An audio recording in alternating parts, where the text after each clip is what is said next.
பண்பான உள்ளங்களுக்கு எனது பணிவான வணக்கங்கள். இன்றைக்கி வீடியோவில் நம்ம என்ன தெரியுமா பார்க்க போகிறோம்? ரெசிபி தான். ஃபஸ்ட்டு பார்க்க போகிற ரெசிபி வந்து கேரட் கீர். கேரட் மனமே பிடிக்காதவங்களுக்கு கூட இந்த கேரட் கீர் பிடிக்கும். எக்ஸாம்பிள் வந்து பூஜா குட்டிக்கு இந்த கீர் ரொம்ப பிடிக்கும். இதில் ஸ்பெஷாலிட்டி என்னென்னா அந்த கொஞ்சோண்டு போடுற பச்சை கற்பூரம் தான். பச்சை கற்பூரம் எடிபிள். சாதாரண நம்ம சூடம் இருக்குல்ல, கற்பூரம் நம்ம ஆரத்தி காட்டுவோம்ல, அந்த கற்பூரம் போட்டுறாதீங்க. அது வந்து எடிபிள் கிடையாது. இது நாட்டு மருந்து கடையில் கிடைக்கும். பச்சை கற்பூரம்னு சொல்லிட்டு ஸ்வீட்ஸுக்கெல்லாம் போடுவாங்க. கோயிலேருந்து நம்ம சக்கரை பொங்கல்லாம் வாங்கினா அதில் போட்டிருப்பாங்க. இன்னொன்று வந்து அலவாங்குங்கிறது கேரளாவில் உள்ள பழைய காலத்து ஒரு ஸ்நாக். இப்போது சின்ன சின்ன கடைகளில் கொஞ்சம் ரூரல் ஏரியாவில் அது வாங்க கிடைக்கும். இல்லாமல் நம்ம வீட்டில் செஞ்சால் தான் உண்டு. அதுவும் வித்தியாசமாக இருக்கும் டேஸ்ட். இப்போ நம்ம பார்த்துட்டு வருமா வீடியோ? நம்ம அடுப்பத்தை வச்சுக்குவோம். இப்போ நம்ம அடுப்பத்தை வச்சு குக்கர் வச்சுட்டு இதில் கொஞ்சம் தண்ணி ஊற்றுவோம். தண்ணி ஊற்றிட்டு இதில் தேவையான பொருட்கள் என்னன்னு நான் சொல்லலை, ஏன்னா ரொம்ப கம்மி தான், அதனால தான் சொல்லலை. ஒரு 10 போல் பாதாம் பருப்பு, இது தோலோடு அப்படியே போட்டுக்கலாம். இதில் உள்ள தோல் வந்து நல்ல ஃபைபர், நல்லதாக்கும். அப்புறம் முந்திரி பருப்பு, இது வேணும்னா போடலாம், வேண்டான்னா வேண்டாம். நட்ஸு போடணும்னு அவசியம் இல்லை. இது வந்து கொஞ்சம் ஒரு கட்டி கிடைக்கிறதுக்கு, பின்ன ப்ரோட்டீன் அதுக்காக. இந்த கேரட்டை வெட்டி போட்டுக்குவோம். போட்டுட்டு இதை குக்கர் மூடி வச்சுட்டு ஒரு 2 விசில். நல்லா குழஞ்சி வெந்தால் தான் அரைக்கும் போது நல்ல மாவாக அரையும். அதுக்காக குழஞ்சி வெந்ததுக்கப்புறம் பார்ப்போம். இப்போது இந்த குக்கரில் உள்ளது வெந்துருச்சு, வெந்து நல்லா ஆறிடுச்சு. இதை இந்த மிக்சியில் போட்டு ஒரு அரைச்சிக்குவோம். இதை மிக்சியில் அடிச்சிட்டு வரேன். அதுக்குள்ளேயும் இந்த பாத்திரத்தில் கொஞ்சம் பால் ஊற்றிக்குவோம்.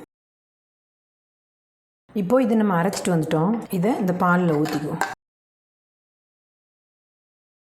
மிச்சம் உள்ள பாலை இந்த மிக்சியில் ஊற்றி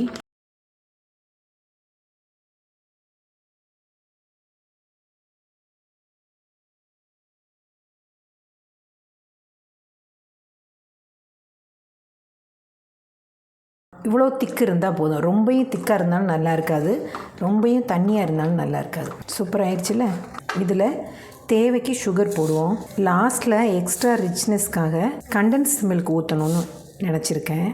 அது மனசில் கணக்கு பண்ணி இதில் சுகர் கம்மியாக போடணும். கண்டென்ஸ் மில்க் வந்து ஆப்ஷனல் தான், வேணும்னா ஊற்றினா போதும். அது எக்ஸ்ட்ரா ரிச்னஸ்க்காக மாத்திரம்தான். ஏன்னா இதுலேயே கொஞ்சம் கொழுப்பு இருக்கும். இதில் 3 ஸ்பூன் போட்டிருக்கேன். இந்த ஸ்பூனுக்கு இது டேபிள் ஸ்பூன் அளவு இருக்கும். 3 டேபிள் ஸ்பூன் சுகர் போட்டிருக்கேன். இது மைல்டு ஸ்வீட், நல்லா இருக்குது. இதில் வந்து நெய் அப்படி ஒன்றுமே கிடையாது, ஏலக்காய் அதெல்லாம் ஒன்றுமே கிடையாது. இந்த கேரட்டோட மனம் வந்து நிறைய பேருக்கு பிடிக்காது. அதனால் உங்களுக்கு என்ன மனம் பிடிக்குமோ அது இதில் சேர்த்துக்கலாம். ஏலக்காய் மனம் பிடிக்கும்னா ஏலக்காய் போட்டுக்கலாம், கிராம்பு மனம் பிடிக்கும்னா கிராம்பு போட்டுக்கலாம். நான் இன்றைக்கி போட போகிறது வந்து பச்சை கற்பூரம். நம்ம சாதாரண கற்பூரம் இருக்குல்ல, சூடம், அது இல்லை. நாட்டு மருந்து கடையில் பச்சை கற்பூரம்னு கிடைக்கும், அது வாங்கி போடணும். கொஞ்சம், ரொம்ப கொஞ்சம் தான் போடணும். இது லைட்டாக கொதிக்கட்டும். அதுக்குள்ளேயும் நான் கண்டென்ஸ் மில்க்கும் அந்த பச்சை கற்பூரமும் எடுத்துகிட்டு வரேன். இப்போ இது நல்லா கொதிச்சிருச்சு.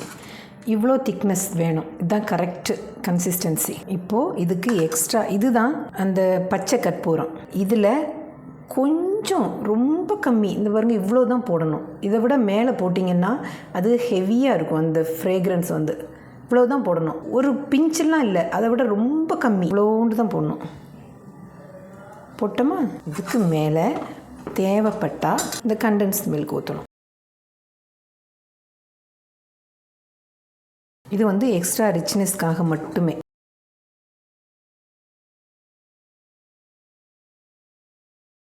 வாவ் இருக்குல்ல, வாவ், இந்த வாவ் ஃபேக்டர் சொல்லுவாங்கள்ல, அது வந்துருச்சு. அவ்வளோ சூப்பராக இருக்கும். இதில் கேரட் போட்டிருக்கேன்னு சொல்லி நீங்கள் சத்தியம் பண்ணாலும் யாரும் நம்ப மாட்டாங்க. ஏன்னா அந்த பச்சை கற்பூரம் மனம் டாமினன்ட் ஆகும். இப்போது இதை ஆஃப் பண்ணிடுவோம். இப்போது இதை மாதிரி ஒரு கப்பில் எடுத்துக்குவோம். இதை வந்து இப்படியே நல்ல ஹீட்டாக குடிக்கலாம், இல்லைன்னா நல்ல ஃப்ரிட்ஜில் வச்சு ஐஸ் கோல்டாக குடிக்கலாம். ரெண்டுமே சூப்பராக இருக்கும். இதனோட ஹைலைட்டே இந்த பச்சை கற்பூரம் ஸ்மெல்லு தான். உங்களுக்கு பச்சை கற்பூரம் ஸ்மெல்லு பிடிக்காட்டினா உங்களுக்கு எது பிடிச்சிருக்கோ அது, குங்குமப்பூ வேணால் குங்குமப்பூ போட்டுக்கலாம், அப்படி நம்ம இஷ்டம். இதுக்கு மேலே நட்ஸ் வேணாலும் போட்டுக்கலாம். ஏற்கனவே நம்ம நட்ஸ் போட்டிருக்கோம்ல, போதும். எதுனாலும் ஒரு அளவு தானே இல்லையா? அப்போது இது நீங்கள் செஞ்சு பார்ப்பீங்க தானே, சூப்பராக இருக்கும். அடுத்து நம்ம பார்க்க போகிறது ஒரு ஸ்நாக். அதுக்கு பேர் அலவாங்கு.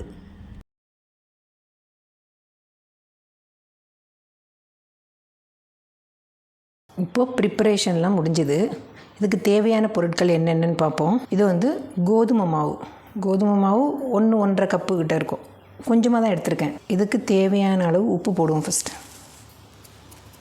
போட்டாச்சா? இது வந்து பெரிய வெங்காயம் பொடியாக வெட்டி வச்சுருக்கேன். அது கருவேப்பிலை பொடியாக வெட்டி வச்சுருக்கேன். இஞ்சி பொடியாக வெட்டி வச்சுருக்கேன். பச்சை மிளகா. அப்புறம் இதனோட மெயின் இன்க்ரீடியன்ட் இந்த தேங்காவும் பொடியாக வெட்டி. காரம் இதெல்லாம் உங்களோட இஷ்டம்தான். தேங்காய் இதை விட நிறைய வேணுனாலும் போட்டுக்கலாம். அவ்வளோதான். மறந்துருக்கணும் இல்லை. இப்போ இதெல்லாம் சேர்த்து இப்படி குழைக்கணும். இப்படி குழைக்கும்போது இந்த ஆனியன் வந்து இப்படி பீஸாக வந்துடும். ஆனியன் எவ்வளோ பொடியாக வெட்ட முடியுமோ அவ்வளோ பொடியாக வெட்டிக்கோங்க. இதில் 1 ஸ்பூன் அரிசி மாவு போடலாம். ஆனால் அது சிலப்போ கட்டை மாதிரி வந்துடும். அது வேண்டாம். இது எங்கள் அம்மாவுக்கு ரொம்ப பிடிக்கும். நாங்கள் இங்கே பூஜை போகிறாங்கிற இடத்துல பூஜா குட்டியை ஸ்கேட்டிங் விடுவோம். அப்போது அங்கே ஒரு சின்ன தட்டுக்கடையிலேருந்து ஒரு நாள் வாங்கிட்டு வந்தாங்க. அப்போ எங்கள் அம்மா இங்கே இருந்தாங்க. அப்போ அம்மா சொன்னாங்க, ரொம்ப நல்லா இருக்குது, இது வித்தியாசமாக இருக்குது அப்படின்னு. அப்படியே மறுநாள் போய் அந்த கடையிலையே போய் அவங்கக்கிட்டேயே இது என்னது, இது எப்படி செய்வீங்கன்னு கேட்டுட்டு வந்து அம்மா அடுத்த நாளே இதை செஞ்சுட்டாங்க வீட்டில். நான் இதை இவ்வளோ நாளும் எப்படி மறந்தேன்னு தெரியல. இது ஒரு நல்ல ரெசிபி. யாராவது திடீர்னு வீட்டுக்கு வந்தாங்கன்னு வைங்களேன், எல்லாமே இது நம்ம வீட்டில் உள்ள ஜாமான் தான். இப்போ பருப்பு வடை உளுந்த வடைலாம் போடணும்னா ஊற வைக்கணும், லேட் ஆகும். இது அப்படி இல்லை, எல்லாமே நம்ம வீட்டில் இருக்கும். பிசைகிற நேரம் தான். இதெல்லாம் வெட்டணும். இப்போயே எண்ணெய் சட்டி அடுப்பில் வேணாலும் போட்டுக்கலாம். ரொம்ப ஈஸி. ஒரு டீ போடுற நேரத்தில் இது செஞ்சிடலாம். சப்பாத்தி மாவு மாதிரி கட்டியாக இருக்கக்கூடாது, கொஞ்சம் இப்படி லூஸாக இருக்கணும். அப்போ தான் டேஸ்ட் இருக்கும். இல்லைன்னா கட்டை மாதிரி இருக்கும்.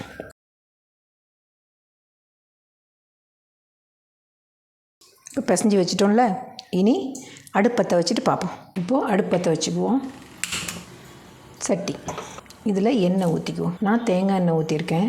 உங்களுக்கு எந்த எண்ணெய் பிடிக்குமோ அந்த எண்ணெய் ஊற்றலாம். கையில் இப்படி நல்ல தண்ணி தடவிக்கணும். தடவிட்டு இதில் ஒரு உருண்டை எடுத்து இப்படி கையில் வச்சு தட்டணும். இலையிலையோ பிளாஸ்டிக் கவர்லேயோ வச்சு வேணாலும் தட்டலாம். எவ்வளோ நைஸாக தட்ட முடியுமோ அவ்வளோ நைஸாக தட்டிக்கணும். போடுமா இதில்.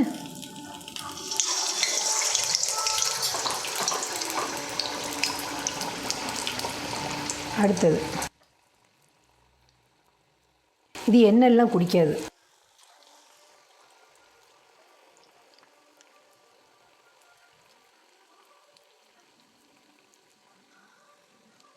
அடுத்தது இந்த ஒரு கம்பி வச்சு லைட்டாக அப்படி தூக்கி விடுவோம்.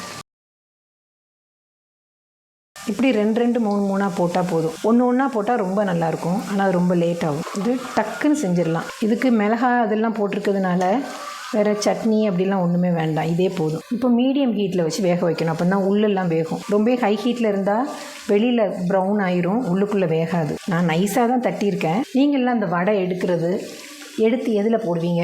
எங்கள் வீட்டில் என்னோடய கண்டுபிடிப்பு என்ன தெரியுமா? இது வந்து தோசைக்கல் மேலே மாவு அரிக்கிற சல்லடை இருக்குல்ல, அதில் பெரிய ஹோல் உள்ளது இருக்குல்ல, அது போட்டு வச்சுட்டு இதில் எடுத்து போடுவேன்.